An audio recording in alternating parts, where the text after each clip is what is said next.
Alors, vous savez que j'attache beaucoup d'importance à la planète Jupiter, après avoir accordé de l'importance il y a quelque temps à Saturne. Si bien que l'autre jour, quelqu'un me téléphone en me parlant de Saturne et des étoiles fixes. Je regarde, je lui dis, écoutez, là vous êtes un petit peu en retard d'un métro.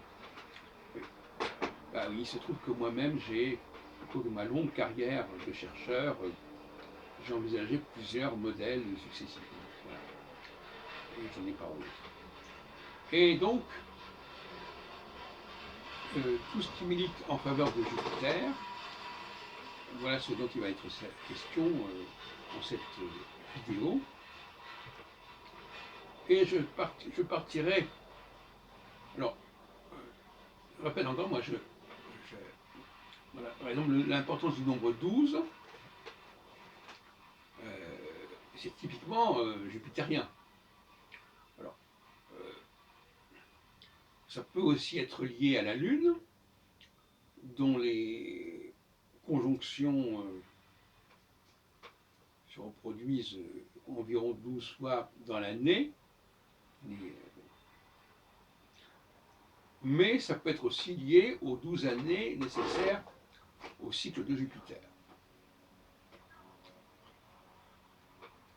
Et la question de savoir, jusqu'à bon, voilà, par exemple, à la limite, on pourrait se demander si le zodiaque n'est pas lié aussi à la division.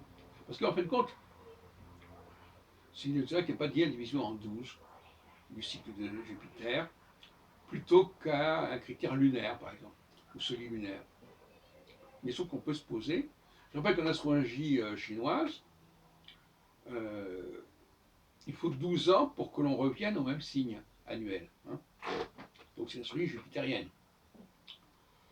Et puis alors je terminerai provisoirement à propos des fameux 3 ans que l'on a observés à plusieurs reprises concernant la durée d'un couple, par exemple, ou d'une situation X ou Y, parce qu'on peut remonter de 3 ans à 12 ans.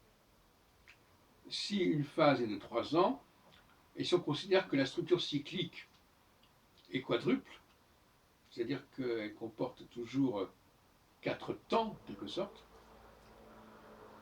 et d'ailleurs je crois qu'effectivement la cyclicité à la base est à base 4, et bien 3 fois 4, 12, on retombe sur les 12 années de Jupiter. Et puis je rappellerai aussi que Jupiter, c'est le nom du maître de l'Olympe, excusez du peu, et que c'est le seul fils de Saturne qui est survécu, en tout cas qui n'ait pas été avalé par leur père, du moins dans un premier temps. Et les autres planètes, les autres dieux, les autres frères et sœurs de Jupiter, ne se trouvant affectés à des planètes qu'à partir du début du XIXe siècle. À commencer par Cérès, puis après Junon, Vesta, puis Neptune, puis Pluton, etc.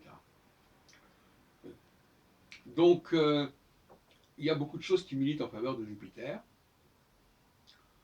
Par ailleurs, Jupiter est une planète intermédiaire entre Mars et Saturne. En ce sens-là, le groupe Mars-Jupiter-Saturne, qu'a bien étudié Jean-Pierre Nicolas en son temps, c'est le groupe E du système RET.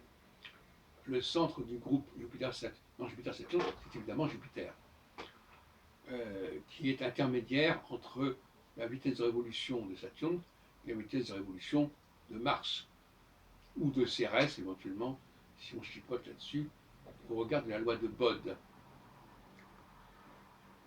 Alors, en ce qui me concerne, comme on me le demandait récemment,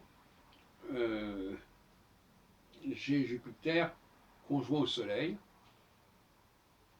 à peu près exactement, à quelques minutes d'arc près, et conjoint à Antares. Alors, ça me prédispose quelque part à m'intéresser à cette planète. Jupiter étant en domicile dans le Sagittaire, en plus.